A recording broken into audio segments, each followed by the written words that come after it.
JD 26 here. We just do the tips and repairs. And here's the Dyson All-Floors, number 14. And what if I said to you that you've been vacuuming all wrong all these years with your Dyson? That's quite a possibility because I gave this a thought. And my conclusion is they give you this tool right here to put on the end of the bar up here, okay, with the tubing and the cord. And you see that right there? That's open. There's no beater bar at all. Okay?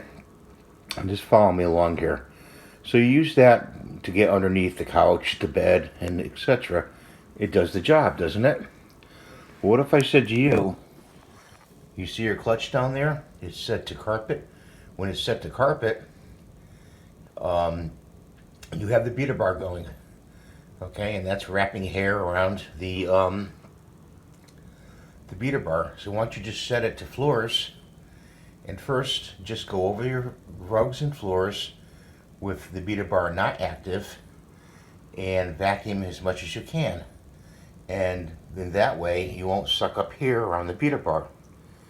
Okay, and then you can go over it with the beater bar to get the smaller stuff. But basically this vacuum has such great suction, it should just suck it right through. Some is going to get caught on the beater bar, no doubt.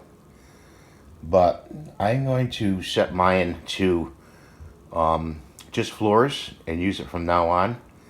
And I'm going to see how much collects on the beater bar. There will be a part 2 of this video showing the results. I don't have the results right away, so stay tuned. Thank you for watching.